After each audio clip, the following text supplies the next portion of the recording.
আউযু বিল্লাহি মিনাশ শাইতানির রাজিম বিসমিল্লাহির রহমানির রহিম। আম, আমরা আজকে ডে 3-তে আছি ইনশাল্লাহ। আমরা প্রথমে যেটা করব সেটা হচ্ছে একটু লাস্ট ক্লাসের হোমওয়ার্ক নিয়ে আলোচনা করব। তো হোমওয়ার্কের এই পার্টে এইটাই best most important, but hand রাইটিংটাও আসলে ইম্পর্টেন্ট, আদারওয়াইজ এটা করতে গেলে ভুল করবেন। তো আমি সবার হোমওয়ার্ক আসলে পেয়েছি এবং বেশ অন টাইমেই পেয়েছি, যদিও আমি একটু আগের থেকে ফলো আপ করেছিলাম, বাট আমার ধারণা সবারই একটা মোটামুটি প্ল্যান ছিল যে সবাই টাইম মতো দিবে। এবং হোমওয়ার্কের কোয়ালিটিও বেশ ভালো, প্রথমটার থেকে এবারে কোয়ালিটি ভালো এবং মনে হচ্ছে যে না, we are on the right track ইনশাল্লাহ। তো এমনি এটা করতে গিয়ে আমি সবাইকেই মানে তাদের ফিডব্যাক দিয়েছি, 2-4 জন বাদে যাদেরকে আমি এক্সিলেন্ট জব হিসেবে দেখিয়েছি, মাসুদ ভাই তার মধ্যে একজন। আরো আমি নাম ভুলে গেছি কে কে, বাট 3 বা 4 জন মনে হয়, তাসলিমা আপা সম্ভবত, তারপরে তাসমিয়া, আপনারা মোটামুটি 3-4 জন আমার মনে আছে যে একদম কোনো ভুল নাই। আর বাকিদের টুকটাক একটা দুইটা এদিক সেদিক। তো যাদের ভুল হয়েছে তাদেরকে আমি ফিডব্যাকও পাঠিয়েছি। তো সেখান থেকে কি কারোর কোনো কোশ্চেন আছে যে আমি ফিডব্যাক পাওয়ার পরও বুঝি নাই বা এরকম কিছু? আম, ভাইয়া আমার একটু যে আলিফটা নিয়ে একটু প্রবলেম হচ্ছে। এটা আমি ফাইন্ড আউট করতে একটু কষ্ট হচ্ছে আচ্ছা, সামটাইমস। আপনি প্রথম প্রথম ক্লাসটা ভিডিও দেখেছেন পুরোটা? হ্যাঁ, দেখেছি তো ভাই। আচ্ছা, ওই ভিডিওটাতে মোটামুটি আলিফ নিয়ে আমরা আলোচনা করেছি। তো আলিফটা এই জন্য আমি রেগুলার এটা দিয়ে যাব মোটামুটি, এই এই হোমওয়ার্কেও দিব, নেক্সট হোমওয়ার্কেও ইনশাল্লাহ দিব, যাতে আলিফটা আমরা খুঁজে বের করতে পারি। আলিফটা ইম্পর্টেন্ট, আলিফটা ইনশাআল্লাহ। না দেখলে বা চোখে না আসলে মুশকিল।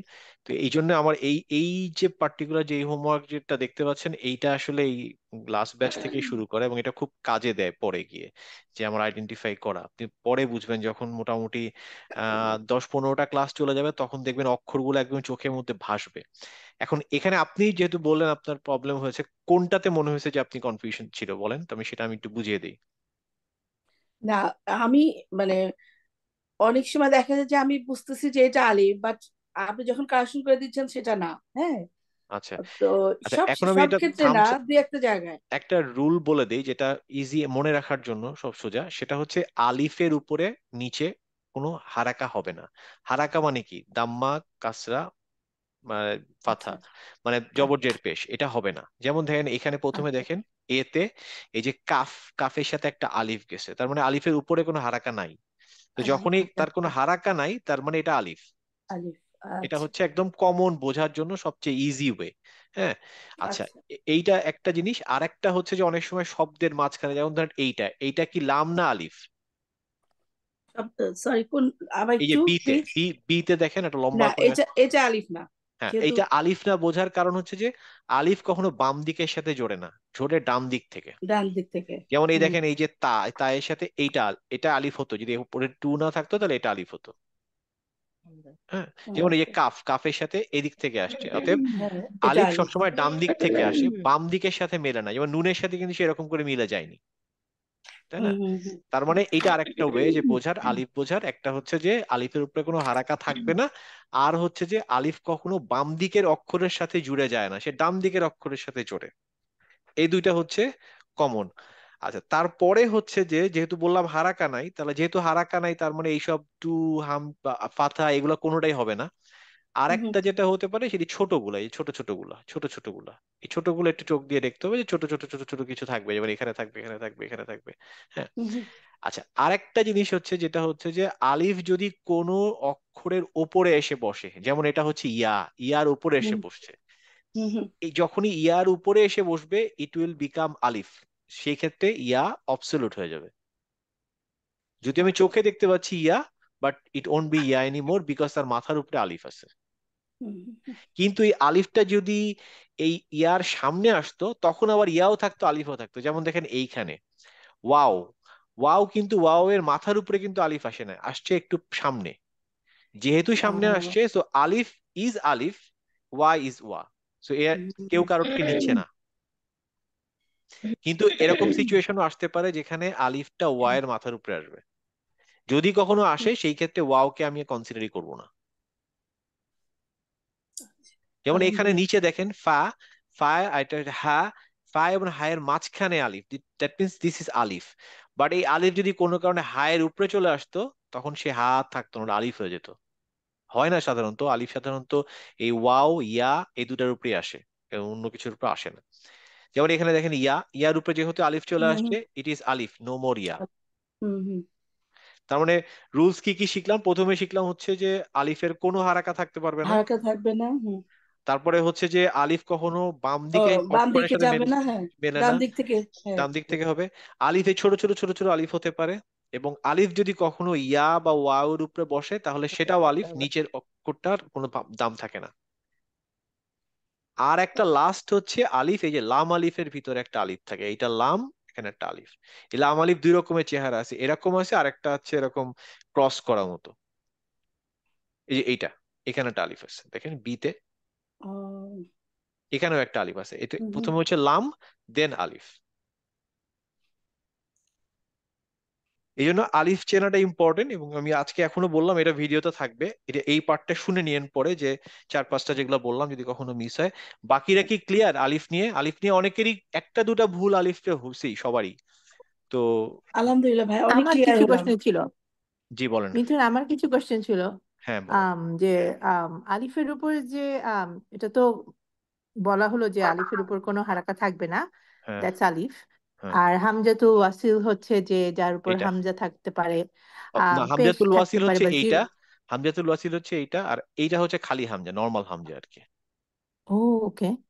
এইটা আর হচ্ছে আলিফের হামজাতুল উপর ওয়াসিল। জিরো, আলিফের উপর যে জিরো ওইটা হ্যাঁ হচ্ছে কি এটাও আলিফ, আলিফ? ওইটাও আসলে আলিফ, কিন্তু এটা সাইলেন্ট তাহলে লেটার। যে হারাকা থাকবে না বলা হলো এটা যে, আসসালামু হারাকা তো না, আলাইকুম। এই জিরোটা হারাকা না, এটা হচ্ছে সাইলেন্ট তাহলে এটা কি? লেটারের একটা sign. It's a sign of silent letter. Silent লেটারের সাইন? ও, হ্যাঁ, এটা জানতাম না। যেমন এই যে এখানে একটা তো ঢেউ আলিফ, খেলানো, এটা হচ্ছে মাদের সাইন। এই যে উপরে ঢেউ খেলানো, এটা হচ্ছে মাদের হ্যাঁ হ্যাঁ, সাইন। এটা মাদের। তো সবগুলা হারাকা না, হারাকা হচ্ছে জেড জবর পেশ।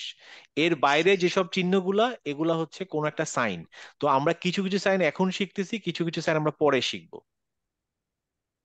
অনেক তো রকমের সাইন। আসসালামু আলিফের উপর আলাইকুম যে ফরাদ ভাই, zero sorry to interrupt you. শুনতে পাচ্ছেন? হ্যাঁ শুনতে পাচ্ছি। আচ্ছা, আমি আজকে কাজে, আমি হয়তো মানে ফুল কনভারসেশন থাকতে পারবো না। অসুবিধা নেই, ভিডিও থাকবে তো ভাই, আপনি শুনে হ্যাঁ, নিতে পারবেন, সমস্যা নেই। ওকে। হ্যাঁ ঠিক আছে। Welcome to transfer. হ্যাঁ। হ্যাঁ বলো। হ্যাঁ, তো আলিফের উপরে জিরো সাইন থাকা মানে হচ্ছে এটা আলিফ।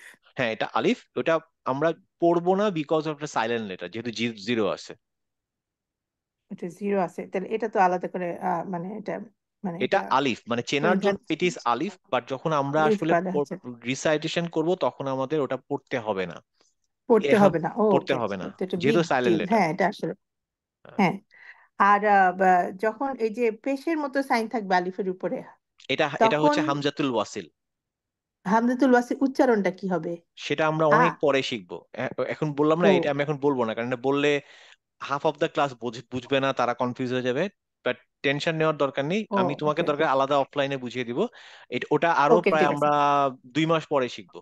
হ্যাঁ, বাট আচ্ছা, আপাতত কারণ কি বলার জন্য আমরা হচ্ছে এটা এখন হামজা। পড়তে গিয়ে, আমরা আলিফটা খেয়াল করতেছেন, যেহেতু আমরা সকালে বিকালে সূরা ইয়াসিন পড়ি। হ্যাঁ, আগে কখনো খেয়াল করতাম না যে হামজাতুল ওয়াসিল কোনটা বা কি, এখন চোখে পড়তেছে। হ্যাঁ তো আচ্ছা ঠিক আছে, উচ্চারণটাও দেখি আমরা ওইটা ওইটা আমি ডিফারেন্ট হয়ে তোমাকে যাচ্ছে, আলাদা করে তো আলাদা ওইটা করে ওইটা খেয়াল আলাদা করা। করে বলে দিব। ওইটার একটা রুলস আছে হামজাতুল ওয়াসিল, আমি আগের ক্লাসে বলেছিলাম যে ও, এইটার আচ্ছা আচ্ছা। হারাকাটা কি আ না ই না উ হবে, এটা আমরা শিখবো অনেক পরে। আমরা এখন জাস্ট হ্যাঁ হ্যাঁ। লেটার শিখছি তো। তো যে জাস্ট ওকে, এখন আপাতত লেটার লেভেলে থাকি, যখন আমরা ওয়ার্ড লেভেলে যাব, সেন্টেন্স লেভেলে যাব, আচ্ছা তখন ঠিক দ্যাট আছে। That has a meaning. ঠিক না, আছে এটা বাকি। কিন্তু আসলে ইম্পর্টেন্ট, কারণ হচ্ছে যে আমাদের মাথায় সবসময় ঢুকে যে আমরা প্রোনাউন্স করার চেষ্টা করি, আসলে এখন প্রোনাউন্স করাটা ঠিক হবে না, কারণ আমরা সবগুলা লেটার চিনি না। হ্যাঁ আমরা এখন লেটার হ্যাঁ, লেভেলে আছি, এবং আমরা মাত্র হ্যাঁ, 5টা কি 6টা লেটার শিখছি। শিখছি। লেটাস হ্যাঁ, let's finish the letter first, তারপরে আমরা যখন হ্যাঁ, তারপরে শব্দে যাব, আমরা যখন মানে আ ই উ শিখবো, তখন গিয়ে ওগুলা কাজে লাগবে। আমরা এখনো আ ই উ লেভেলে যাই নাই, আমরা খুবই বাচ্চা এখন, একদম নার্সারিরও ছোট ক্লাসে আছে আর কি। হ্যাঁ, আমরা জাস্ট এবিসিডি শিখতেছি এই আর কি। তবে এটা আপাতত মনে রাখার জন্য, this is just Hamza, but এটার স্পেশাল নেম আছে, সেটা হচ্ছে হামজাতুল ওয়াসিল। আদার হ্যাঁ, গুলা হচ্ছে জাজাকাল্লাহ, নরমাল। অনেক অনেক ক্লিয়ার হয়েছে এখন, ইনশাল্লাহ নেক্সট টাইম আর ভুলাবে না। আচ্ছা ঠিক আছে। আচ্ছা তাহলে ইনশাল্লাহ এই, আমরা ট্রাই করবো। না ইনশাল্লাহ ইনশাল্লাহ। আর এমনি হোমওয়ার্ক নিয়ে আর কারো কোনো কোশ্চেন আছে? ভাইয়া, লাস্টের লাইনে, হ্যাঁ, হুম। সি তে হুম। ফার্স্টের ওয়ার্ডটা কি? এটা মানে এই যে ঢেউ এর মতন এই ওয়ার্ডটা। এইটা হ্যাঁ, না তার সামনেরটা একদম ফার্স্টের ওয়ার্ডটা। এটা হ্যাঁ হা হা হ্যাঁ, ওকে হা। ওকে, এটা আজকে আমরা শিখবো, আচ্ছা এইটা আজকে আমরা শিখবো, হা আজকে আমরা শিখবো, এবং হায়ের স্পেশাল উচ্চারণ আছে, হা দেখতে বিভিন্ন রকমের। তো এইটা আমরা আজকে শিখবো। আজকে আমরা দুইটা অক্ষর শিখবো, একটা হচ্ছে হা, একটা হচ্ছে আইন। তো হা আচ্ছা ভাই, এবং আইন শিখবো। হা হা ছোট হাটা দিলেন না যে এটার নিচে, মানে এটা যদি হা হয়ে থাকে? না, এই হা আমরা শিখি না, আমরা যে হা শিখছি সেটা হচ্ছে এইটা। আচ্ছা, এটা আর এটা কি ডিফারেন্ট? হ্যাঁ, দুইটা দুইটা ডিফারেন্ট দুইটা ডিফারেন্ট হা। অ্যারাবিকে দুইটা হা আছে, একটা হচ্ছে হা, একটা হচ্ছে হা। ও এইটার উচ্চারণ হচ্ছে হা, আর এটার উচ্চারণ হচ্ছে হা। আমরা আগের দিন শিখেছিলাম যে কণ্ঠনালীকে তিনটা ভাগে ভাগ করা হয়। আমি আমি আজকে যাব ক্লাসে, যখন দেখাবো তখন দেখাবো। এই যে এইটা হচ্ছে সেই হা, হ্যাঁ, আর আরেকটা হা আছে হচ্ছে এইটা একটা হা। তার মানে আমরা যখন এই থ্রোটের যে তিনটা ভাগে ভাগ করা, মিডল, একদম নিচে, একদম উপরে, এই হাটা হচ্ছে একদম ভিতর থেকে আসবে, আর এই হাটা হচ্ছে মাঝখান থেকে আসবে। আমরা আজকে উচ্চারণটা শিখবো যে এইটা কিভাবে উচ্চারণ করে। This portion is bit difficult, ah and I'm quite difficult. ওইটাই আজকে শুধু শিখবো। আমরা এই দুটা জানি, এটা হচ্ছে হামজা মানে হচ্ছে আ আ আ, আর এটা হচ্ছে হা হা হা। এটা আমরা জানি। হা, আমরা বাংলা যে হাট উচ্চারণ করি সেই হাটা হচ্ছে এই হা, but this is a special হা, যেটা আমরা আজকে শিখবো ইনশাল্লাহ। হুম।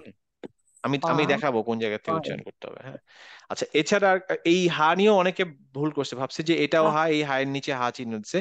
This this ah is different ah then this one. This one is the একদম ভিতরের কন্ট্রোনালটা, একদম ভিতরের হা, যেটা যে আমি আজকে একটা কম্পারিজন দেখাবো যে বিভিন্ন হায়ের, মানে এই যে হাও হা অনুযায়ী এই যে এই হাতে কতগুলা শব্দ, আবার এই হাতে কতগুলা শব্দ, তখন দেখলে অনেকটা ক্লিয়ার হবে। হুম। আর তো হোমওয়ার্ক নিয়ে কারো কোনো সমস্যা নেই, তাই তো? আলহামদুলিল্লাহ। আচ্ছা, ঠিক আছে। আর এমনি ওভারঅল কি হোমওয়ার্ক করতে খুব অসুবিধা হচ্ছে? না ভাইয়া, ইনশাআল্লাহ। একটু ডিফারেন্ট, সাধারণত অন্য জায়গায় আপনার কোর্স টোর্স করলে দেখবেন যে হয়তো একভাবে পড়ায়, আমি একটু ডিফারেন্ট ভাবে আগাচ্ছি, কিন্তু ইনশাল্লাহ will come to the point যেখানে আমরা ভালোভাবে পড়তে পারবো। জাস্ট একটু ধৈর্য ধরে থাকতে হবে কিছুদিন।